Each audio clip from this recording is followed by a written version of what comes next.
Hello everyone, আসসালামু আলাইকুম। This is me পাপড়ি। কি অবস্থা সবার? আশা করি সবাই ভালো আছেন। এই ভিডিওটা হচ্ছে বন্যার আগের ভিডিও। যখন আপু দেশে ছিল তখন আমরা একদিন সকালবেলা সবাই মিলে বের হয়েছিলাম আর সকালে নাস্তা করার উদ্দেশ্যে। আর এদিকে ফুল আমার এত প্রিয় যে রাস্তাঘাটে যেখানে ফুল দেখবো আমি নিবই, নিয়ে ছবি ভিডিও তুলবো।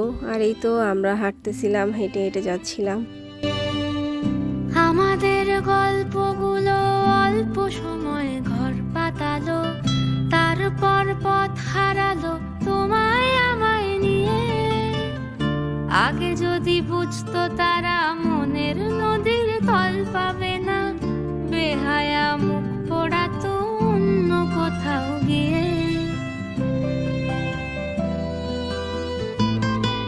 হাঁটতে হাঁটতে চলে আসি মেন রোডে। আর এই দেওয়ালের আর্টগুলো ভালো করে দেখতেছিলাম। অন্যদিন তো রিক্সায় করে দেখতাম, আজকে একদম সামনে থেকে সুন্দর করে দেখতেছিলাম আর একটু ভিডিও করে নিচ্ছিলাম। অনেক সুন্দর লাগতেছিল আর অনেক সুন্দর হয়েছে আর্টগুলা। তারপরে এই তো একটা হোটেলে ঢুকি পরোটা খাওয়ার জন্য, বাট কড়া পরোটা ছিল না, তেল ছাড়া পরোটা। এগুলো আমার একদমই ভালো লাগে না, কেন জানি এটা একদমই ভালো লাগে না। তারপর চা 1 কাপ নিয়েছি, চা দিয়ে চুবিয়ে চুবিয়ে পরোটা খেয়েছি।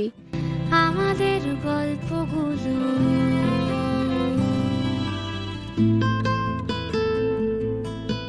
খাওয়া দাওয়া শেষে এটা ছিল বেস্ট, বাট ওদের এটা বেস্ট না, এটা পুরো ওদা ছিল, মানে ভালো লাগে নাই। যাই হোক, আমার মন একদম খারাপ হয়ে গেছে, মন মতো নাস্তা করতে পারিনি। তারপর আবার সুন্দর আকাশ দেখতে দেখতে হাঁটতে হাঁটতে চলে যাচ্ছি বাসায়।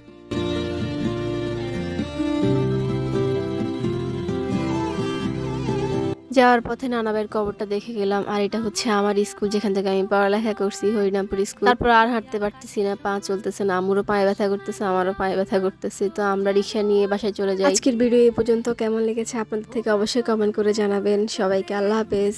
কথা চুক্তি করে বলে নাকি ঘর বানাবে।